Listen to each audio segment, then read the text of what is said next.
1992년 보스니아 내전 당시에 일어났던 감동적인 실화 하나를 소개하면서 오늘 말씀을 시작하려고 합니다. 당시 보스니아의 수도 사라예보에는 연일 폭격이 이어졌고 시민들은 굶주림과 공포에 떨고 있었습니다. 그러던 5월의 어느 날 빵을 사기 위해 줄을 서 있던 시민 22명이 박격포탄에 맞아서 현장에서 즉사하는 참혹한 사건이 벌어집니다. 온 도시가 분노와 절망으로 마비되었을 때 다음 날 믿기지 않는 광경이 펼쳐졌습니다. 사라예보 필하모닉의 첼리스트였던 베드란 스마일로비치가 연주복을 갖춰 입고 폭격으로 부서진 그 비극의 현장 한복판에 첼로를 들고 나타난 것입니다. 그는 그곳에서 22일 동안 죽은 이들을 기리면서 알비노니의 아다지오를 연주했습니다. 총성이 빗발치는 살벌한 전장에서 울려 퍼진 그 낮은 첼로 선율은 사라예보 시민들에게 이곳에도 여전히 존엄이 있고 평화가 올 것이라는 강력한 소망의 메시지가 되었습니다. 해마다 성탄절이 돌아오면 아마 가장 많이 읽혀지고 설교되는 오늘 본문이 바로 이 첼로 연주와 같습니다. 죄악의 총성이 울리고 절망의 포탄이 떨어지는 인류의 역사라고 하는 이 비극의 현장 한복판에 하나님은 가장 낮고 부드러운 한 아기의 울음소리로 평화의 연주를 시작하신 것입니다. 오늘 이 성탄절의 아침 우리는 그 평화의 연주가 최초로 시작된 베들레헴 그 밤으로 깊이 들어가 보려고 합니다. 우리가 흔히 성탄절 이맘때 하는 연극을 통해서 요셉과 마리아가 여관 주인의 박대를 받아서 마구간으로 쫓겨난 것으로 이해하곤 합니다. 하지만 당시 베들레헴의 가옥 구조와 문화적 배경을 들여다보면 훨씬 더 깊은 인문학적 통찰을 얻게 됩니다. 본문 7절에 보면 첫 아들을 낳아 강보로 싸서 구유에 뉘었으니 이는 여관에 있을 곳이 없음이로라 했는데 이때 이 여관이라는 단어가 헬라어로 카탈루마입니다. 근데 누가가 훗날 예수님이 최후의 만찬을 하셨던 그 마가의 다락방을 지칭할 때도 이 단어를 사용하고 있습니다. 즉 카탈루마는 우리가 생각하는 상업적인 호텔이 아니고 유대 전통 가옥의 2층에 있는 객실이나 손님용 방, 우리 게스트룸이라고 하죠 보통. 객실용 방을 의미한다는 것이죠. 당시 유대인들은 이 손님 대접을 신성한 의무로 여겼습니다. 그런데도 그 카탈루마, 즉 손님용 방에 있을 곳이 없었다는 말은 당시 로마 황제 가이사 아구스토의 호정령 때문에 베들레헴의 모든 집이 이미 호적하러 온 일가 친척들로 가득 찼음을 의미하고 있는 것이죠.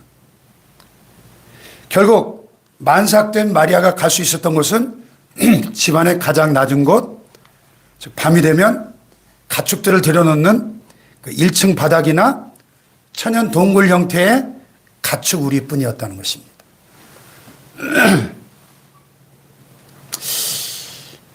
그 당시 인간들의 가장 분주한 삶의 영역이었던 2층 객실에는 우리 주님을 모실 자리가 없었습니다. 주님은 인간들의 화려한 사교와 북적임이 미치지 못하는 곳, 짐승들의 숨소리와 울음소리, 배설물 냄새와 흙 냄새가 진동하는 그 생존의 밑바닥으로 내려오신 것입니다. 제가 2019년 10월에 성지순례 갔을 때 마지막 코스가 목자들의 들판교회, 선사들이 목자들에게 나타났던 그 자리에 세워진 그 기념교회였는데요. 그 들판교회 뒷뜰에 가보면 그루토라고 하는 당시에 목자들이 밤에 양들과 함께 거하던 그 지하 동굴이 고고학자들에 의해서 발굴이 돼가지고 그 동굴을 들어가 봤는데 아마 마리아와 요셉이 기거했던 곳이 이런 천연 동굴의 형태인 그루터가 아니었을까 이렇게 학자들, 성서 고고학자들이 이야기합니다. 제가 그때 휴대폰으로 찍은 동영상이 이거예요. 한번 보시죠. 소리가 안 나네요. 소리가 안 나는데.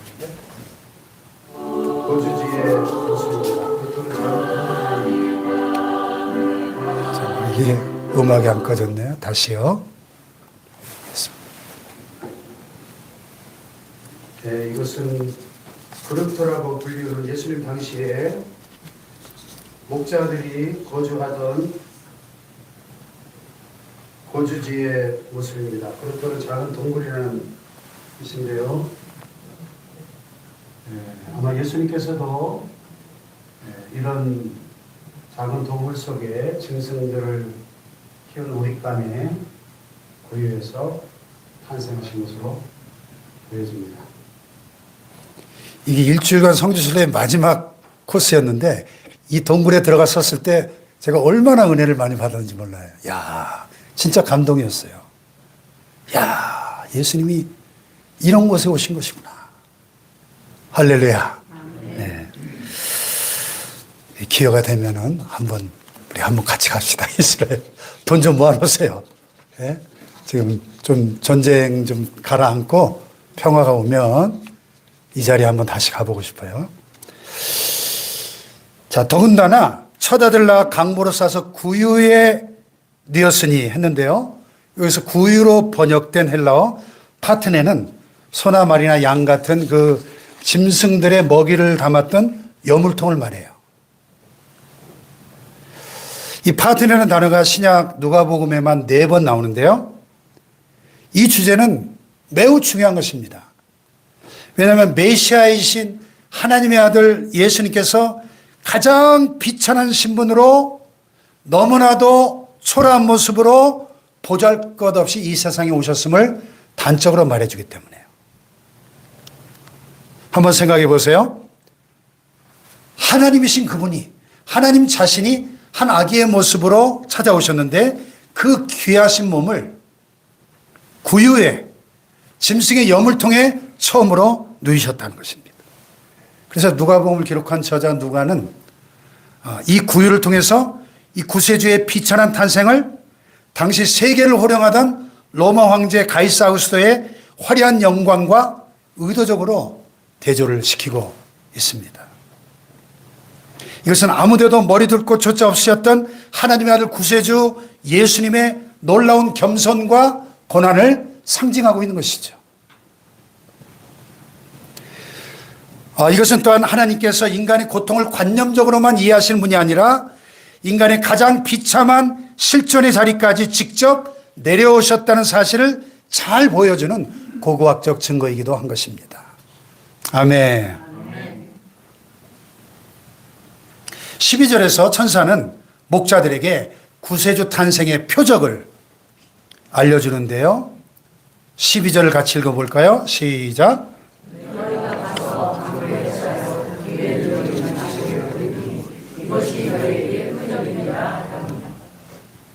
여기서 강보라는 단어에 주목해 보십시오.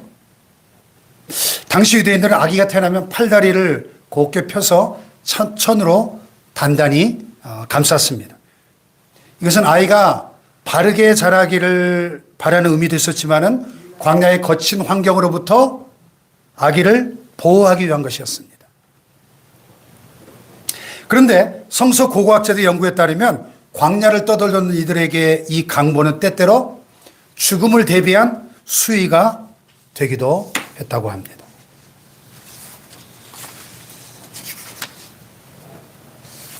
짐승의 먹이통인 구유에 누워 수위와 같은 천에 감싸 있는 아기의 모습. 과연 이것이 온 인류의 구원자라는 표적이 될 수 있었을까요? 이것은 분명 탄생 속에 이미 죽음을 담고 오신 예수님의 생애를 암시하고 있습니다.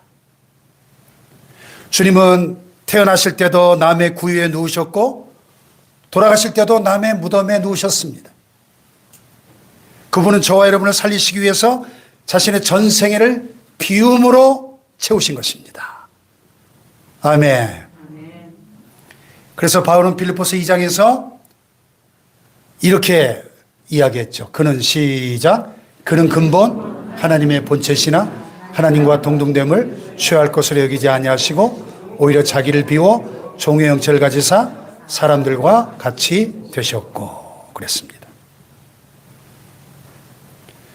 자기를 비워 종의 형체를 가지사 사람들과 같이 되셨고 사람의 모양으로 나타나셨다. 그래서 독일의 신학자 본웨퍼는 이렇게 말했어요. 하나님은 세상에서 밀려나 십자가에 달리심으로써 우리를 돕는다 그랬습니다. 성탄은 바로 그 밀려남의 시작이었던 것입니다. 오늘 보면 8절에 보면 그 지역의 목자들이 밤에 밖에서 자기 양떼를 지키더니 했습니다. 당시 유대사의 여러 직업들 가운데 이 목자라는 직업은 아주 천시되던 직업이었습니다. 일반인들은 목자들을 믿을 수 없는 사람이라고 생각했습니다. 그리고 유대인의 그 율법 규례에 따르면 목자들이 하는 일은 정결 예식을 지키기 어려워서 부정한 일로 간주되었습니다. 따라서 자기 양떼를 지키기 위하여 들에서 밤을 새우던 목자들은 성전에 들어가 예배 드릴 자격조차 없었습니다. 그렇다면 이렇게 종교적인 소외와 사회적인 멸시와 천대 속에서 그 목자들이 밤새도록 양떼를 지키면서 무슨 생각을 했을까요? 오늘 현대인들은 목자들처럼 거친 들판에서 밤을 새고 있지는 않지만 각자의 화려한 아파트와 사무실 안에서 심리적 고독의 밤을 지새웁니다. SNS로 수많은 사람들과 연결되어 있긴 하지만 정작 내 마음의 진실을 나눌 사람이 없어서 고독하고 외로워하는 존재들이 바로 우리의 모습은 아닌가 생각이 됩니다. 그런데 천사가 바로 그 밤을 지키는 목자들에게 나타났습니다. 그리고 그들에게 가장 먼저 유앙겔리온, 즉 큰 기쁨의 좋은 소식을, 굿뉴스를 전합니다. 이 헬라어의 유앙겔리온이라는 이 단어는 원래 로마 황제 승전보나 황제 등극 소식을 알릴 때 사용하던 단어였습니다. 그러나 진정한 유앙겔리온, 복음은 황제의 보좌가 아니라 강보에 쌓여 구유에 누워 있는 아기였습니다. 아멘. 세상은 화려한 스펙을 쌓고 자기 이름을 높인 자들에게 기회를 주지만 하나님은 목자들처럼 자기 삶의 밤을 정직하게 견뎌내고 있는 자들에게 가장 먼저 당신의 영광을 보여주셨습니다. 오늘 여러분이 지금 지나고 있는 그 어두운 밤은 우리 주님의 영광이 머물기 가장 좋은 배경이 되는 줄 믿습니다. 아멘. 온 백성에게 미칠 큰 기쁨의 좋은 소식. 따라해 볼까요? 온 백성에게 미칠 큰 기쁨의 좋은 소식. 즉 구세주 탄생의 이 기쁜 소식이 천사를 통하여 목자들에게 가장 먼저 전해졌습니다. 이 목자들의 이야기가 오늘 우리에게 전해주는 한 가지 분명한 메시지가 있다면 이 구원의 복음이 당시 사회적으로 천대받던 사람들에게 제일 먼저 전해졌다는 사실입니다. 누가는 이 복음서에서 이 사실을 여러 번 강조하고 있습니다. 성탄의 기쁜 소식이 가장 먼저 전해진 곳은 헤롯의 궁궐도 아니었고 예루살렘 종교 지도자들이 있던 웅장한 성전도 아니었다는 것입니다. 한밤중에 저 들밖에서 자기 양떼를 지키던 목자들이었습니다. 하나님은 바로 그 낮은 자들에게 하늘의 영광을 가장 먼저 보여주셨다는 것입니다. 헬라 원문에 보면 하나님 보내신 천사가 그들 곁에 섰다. 에페스테. 이것은 하나님께서 이 세상이 외면한 이들의 소외된 삶의 현장에 직접 찾아오셨다는 뜻입니다. 오늘 여러분 가운데 지치고 고단한 삶의 무게를 힘겹게 견디고 계신 분이 계시다면 그 삶의 현장에 우리 주님은 가장 먼저 찾아오시는 줄 믿습니다. 아멘. 할렐루야. 아멘. 미국의 유명한 작가이자 신학자인 하버드대 헨리 나우엔 교수가 The wounded healer, 상처 입은 치유자라는 개념을 말했습니다. 상처 입은 치유자. 즉 진정한 위로는 상처가 없는 사람으로부터 오는 것이 아니라 나와 같은 상처를 입고 그 아픔을 아는 사람으로부터 온다는 거죠. 그래서 히브리서 기자는 상처 입은 치유자이신 예수님의 모습을 이렇게 표현했습니다. 같이 읽어볼까요? 시작. 우리에게 있는 대제사장은 우리 연약함을 동정하지 못하실 리가 아니요 모든 일에 우리와 똑같이 시험을 받으신 이로되 죄는 없으시니라. 아멘. 모든 일에 우리와 똑같이 시험을 받으신 예수님은 상처 입은 치유자시라는 거죠. 그래서 우리의 모든 상처와 아픔을 이해하시고 공감하실 수 있고 치유하실 수 있다. 그런 말입니다. 아멘. 진정한 치유자는 고통받는 사람과 함께 머무는 사람이라는 뜻입니다.